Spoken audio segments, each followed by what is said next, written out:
Assalamualaikum warahmatullahi wabarakatuh. Waalaikumsalam warahmatullahi wabarakatuh. Good afternoon guys. Afternoon, How are you? I'm fine. Okay. Mem udah tanya kabar saya ya? Mem. Good afternoon guys. Afternoon, mem. How are you? I'm fine. And you? Yes, I'm fine too. Okay, before we start learning today, Christian, please prepare. Oke, untuk memulai pelajaran kita hari ini, mari kita berdoa sekali dan kawan masing doa dimulai. Yes. Doa selesai. Oke. Alhamdulillahirrahmanirrahim. Puji syukur kita panjatkan atas kehadiran Allah Subhanahu wa taala, berkat rahmat dan hidayahnya sehingga kita bisa berkumpul di tempat ini guna melaksanakan pembelajaran yaitu klasifikasi makhluk hidup. Sebelum masuk ke materi, mungkin Ibu absen terlebih dahulu ya. Christian, Hadir Bu. Isham, Hadir Bu. Iva, Ada Bu. Ria. Ada Bu. Oke. Hadir semua ya? Hadir Bu. Demi sepertinya kalian kurang bersemangat.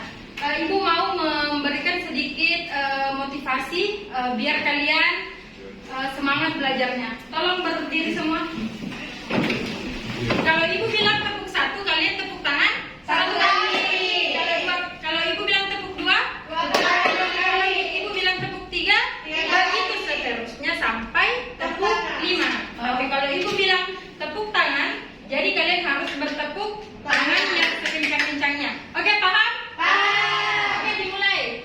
Tepuk satu, tepuk dua, tepuk tiga, tepuk tangan. Semuanya.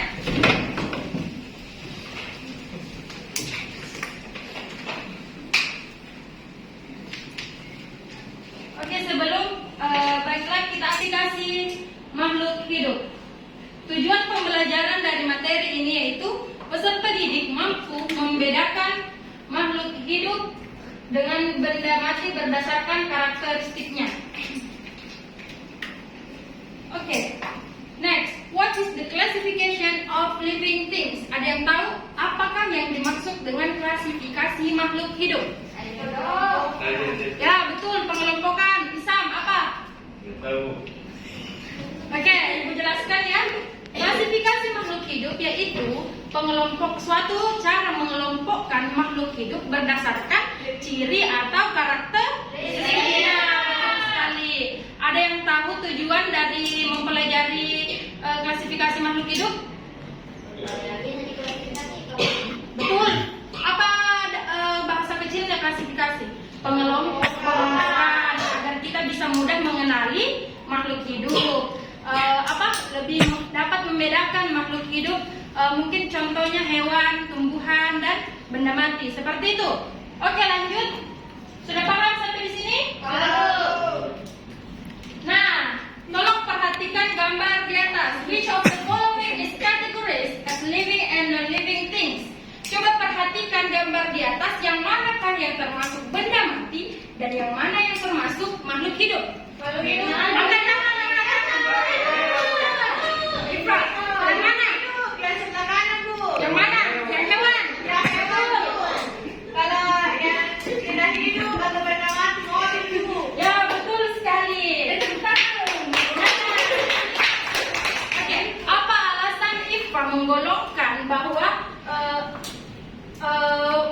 gambar di atas termasuk dalam benda mati dan makhluk hidup? Ada bernyawa.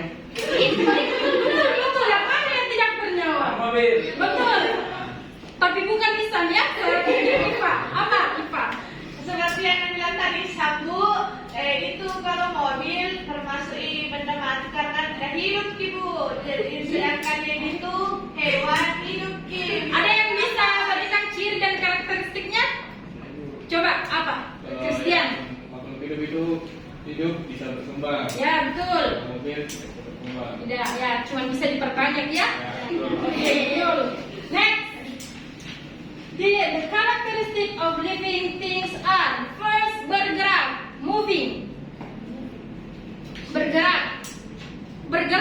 dua, yaitu nah, coba lihat contoh di atas. Moving. Ini contohnya hewan adalah makhluk hidup. Dia berlari, artinya dia bergerak.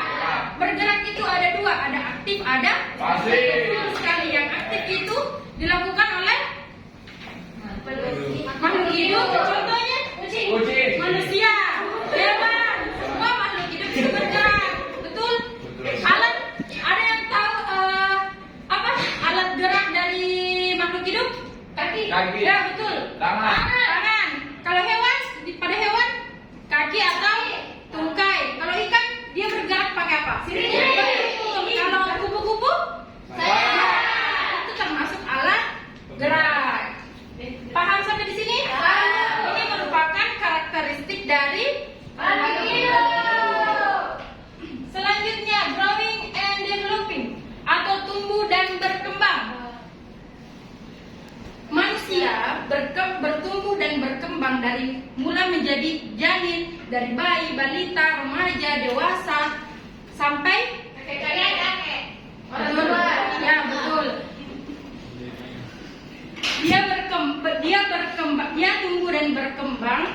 Apakah dari kecil dia kemudian saat remaja dia bertumbuh? Yang berubah itu adalah wajah tubuh. Ya, betul. Wajah juga bisa berubah. Dari muda yang pertamanya dia mulus, kemudian dia menjadi Hati-hati. Kalau tumbuhan, dia bertumbuh atau tidak? Bertumbuh. Apakah kalian pernah melihat proses tumbuhnya tumbuhan? Tidak. Lama itu. Ya, kecuali dia direkod ya di video. Dia itu tumbuhan itu tumbuh dan berkembang, tapi tidak dapat bergerak secara aktif karena dia tidak bisa berpindah. Tidak mungkin itu tumbuhan yang di depan rumah kalian tiba-tiba jalan pergi di depannya kampus. Dia jalan semuanya tidak mungkin kan? Kalau kita kan bisa berpindah dan bergerak. Kalau tumbuhan dia bergerak tapi pasif. Dia mengikuti cahaya matahari. Dia tumbuh mengikuti cahaya matahari.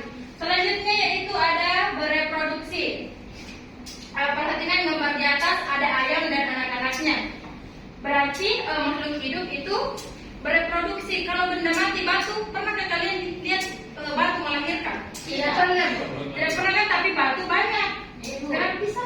Karena Percaya. Oke. Makhluk hidup bertumbuh bereproduksi karena mereka memiliki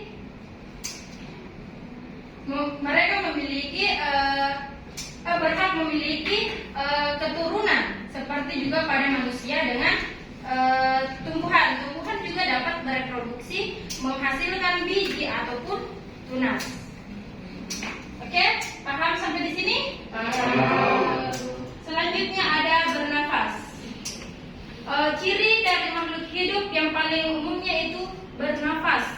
Karena tidak mungkin kalian tidak bernafas, pasti mati, ya kan? Apakah tumbuhan bernafas? Bernafas. Dia menghirup Darah. apa O2 dan mengeluarkan CO2. Oke, paham. Selanjutnya adalah peka terhadap rangsang. Ya, itu adalah gambar kuncup putri malu yang jika dia disentuh dia akan mengatuk.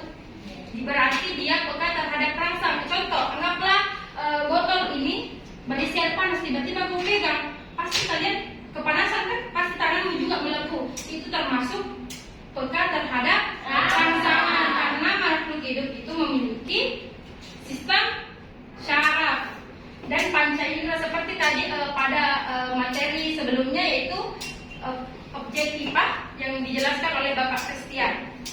Iya, Ibu. Oke, paham sampai di sini? Paham. Paham sekali, Bu. Tapi apakah tumbuhan memiliki